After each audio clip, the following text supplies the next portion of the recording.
अस्सलाम वालेकुम everyone, welcome to another video. आज हमारा जो टॉपिक है that is basically alkaline earth metals. हम अल्कली मेटल कंप्लीट कर चुके हैं जो ग्रुप 1 में आते हैं। आज हम डिस्कस करने जा रहे हैं बेसिक्स और basic trends of alkaline earth metal. Alkaline earth metal जो है ये ग्रुप 2A में आते हैं पीरियोडिक टेबल के। अगर आप पीरियोडिक टेबल की तरफ देखें तो जो आपका 2A ग्रुप है, जो ब्लैक से लिखा हुआ है, that fall in alkaline earth metal. We start from beryllium, magnesium, calcium, strontium, barium and radium. ये जो आ रहे हैं बेसिकली ये रेडियो एक्टिव है, इसलिए इट इज़ नॉट हम इसको डिस्कस नहीं करेंगे। हम बेरिलियम से लेके बेरियम तक रहेंगे।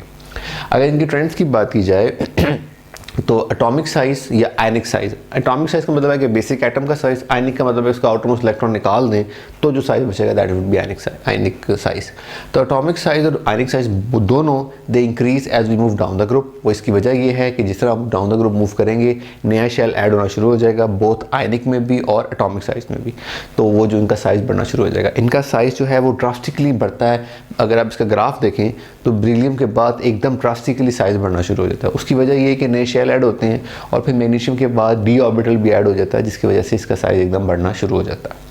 सेकेंडली इनका जो साइज़ है वो स्मॉलर होता है 1A से। Obviously as we move along the period तो इफेक्टिव न्यूक्लियर चार्ज की वजह से साइज़ छोटा होता है। तो इनका साइज़ 1A ग्रुप से कम होता है, यानी अल्कलाइन मेटल से कम होता है अल्कलाइन अर्थ मेटल का size. However alkaline earth metal का size moving down the group बढ़ता है।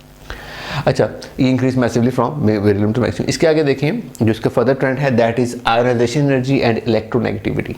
अच्छा, आयनाइजेशन एनर्जी और इलेक्ट्रोनेगेटिविटी जो है ये बेसिकली साइज पे डिपेंड करती है। वो इस तरह से साइज के इनवर्सली प्रोपोर्शनल होती है। As we move down the group तो आयनाइजेशन एनर्जी भी कम होगी और आपकी इलेक्ट्रोनेगेटिविटी भी, क्योंकि ये दोनों चीज़ें डिपेंड कर रही होती हैं इलेक्ट्रॉन इफेक्टिव न्यूक्लियर चार्ज पे। फॉर एग्जांपल जितना बड़ा एटम होगा उसमें से उतनी कम एनर्जी से उसको आयनाइज करना आसान होगा।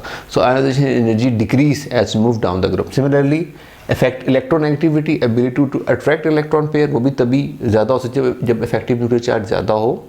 And which also as we move down the group this also decreases. Effective nuclear charge भी ultimately move down the group decrease करेगा। मेल्टिंग एंड बॉइलिंग पॉइंट का जो बॉइलिंग पॉइंट है उसको खास ट्रेंड नहीं देखा गया। अलबत्ता मेल्टिंग पॉइंट का बेरिलियम और मैग्नीशियम के बाद जो सीरीज शुरू होती है उसमें एक डाउन द ग्रुप जो है ना डिक्रीज का ट्रेंड नजर आता है। मेल्टिंग पॉइंट इनका डिक्रीज करता है। इन मेटल्स की बात कर रहे हैं। Then we come with the reactivity with water. They all react with waters except for beryllium. जो पहला है वो पानी से रिएक्ट नहीं करता, उसको हीट भी कर लें, उसको स्टीम से भी रिएक्ट करवाएं। Beryllium does not react with water.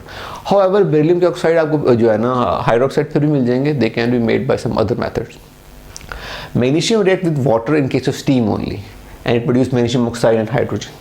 बाकी जो आपके पास तीन है कैल्शियम, स्ट्रोंशियम और barium, they react with water to produce hydroxides and hydrogen gas. तो इनका भी जो रिएक्शन वाटर से हो जाता है। इस केस में हमें वाटर को स्टीम की फॉर्म में देना पड़ेगा। Then reactivity with oxygen.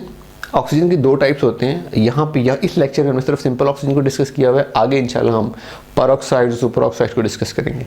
तो हाइड्रोजन जो बेसिक ऑक्साइड है जिसमें ऑक्सीजन की वैलेंसी -2 होती है, ये सारी सीरीज उससे ऑक्सीजन से रिएक्ट करती है to produce respective oxides.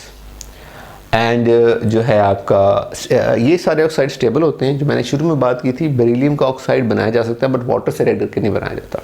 So coming back, the metal any metal react with oxygen to produce magnesium oxide, metal oxide. और वो जो मेटल ऑक्साइड है ये बहुत स्टेबल होते हैं। इनके हाई टेम्परेचर पे ये जो है ना मेल्ट करते हैं। इसलिए ये जिस तरह मैग्नीशियम ऑक्साइड है ये जो आपकी फर्नेस की इंटर लाइनिंग्स में इस्तेमाल होता है, हाई टेम्परेचर की बेयर कर सकते हैं। They highly stable. Magnesium and beryllium oxide are insoluble, ये पानी में मिक्स नहीं होते। स्ट्रोंशियम, कैल्शियम और बेरियम के जो ऑक्साइड हैं ये पानी में हल हो जाते हैं, पानी से रिएक्ट कर जाते हैं। And they also produce hydroxide which is basic in nature. इसमें एक पॉइंट है, जो बेरिलियम का ऑक्साइड है बेसिकली ये आयनिक नहीं होता, यानी कि ये बेसिक नेचर नहीं रखता, ये एम्फोटेरिक होता है। It can react with both acid as well as base, क्योंकि बेरिलियम के स्मॉल साइज होने की वजह से ये ऑक्सीजन के साथ कोवलेंटली बॉन्ड होता है रादर देन आयनिक बॉन्ड। यानी ऑक्सीजन के आउटर शेल में 2 इलेक्ट्रॉन जो है और बेरिलियम के जो पास दो इलेक्ट्रॉन जो है तो वो आपस में कोवलेंट बॉन्ड बनाते हैं।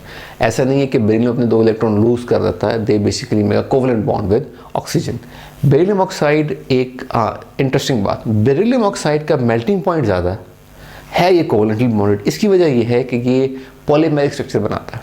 टेट्राहेड्रल फॉर्मेशन में पॉलीमर्स बनते हैं बहुत सारे ऑक्सीजन के और एक कोवलेंट पॉइंट होता है। एमसीक्यू पॉइंट ऑफ में ये बहुत इंपॉर्टेंट है। बेरिलियम ऑक्साइड का ये शॉर्ट क्वेश्चन में, बेरिलियम ऑक्साइड का मेल्टिंग पॉइंट हाई है जबकि वो कोवलेंट पॉइंट होता है, इसके बारे में बताएं। तो उसका जवाब ये है कि कोवलेंट बॉन्ड तो होता है मगर ये पॉलीमेरिक स्ट्रक्चर रखता है, इसलिए जो है ये इसका मेल्टिंग पॉइंट हाई है। दूसरा सवाल इस तरह आ सकता है कि बेरिलियम ऑक्साइड जो है ये कोवलेंटली बॉन्डेड है या आयनिक। फटाफट मेटल देख के हम आयनिक टिक कर देंगे, बट मेक श्योर कि beryllium oxide is covalently bonded. तो बेसिकली ये था आज का लेक्चर जिसमें हमने डिस्कस किया अल्कली मेटल्स को और अल्कलाइन अर्थ मेटल्स को और उनके क्या ट्रेंड्स है। आगे इंशाल्लाह हम इसके ऑक्साइड्स के साथ और बाकी रिएक्शंस को स्टडी करेंगे। Keep watching and keep subscribing. Thank you.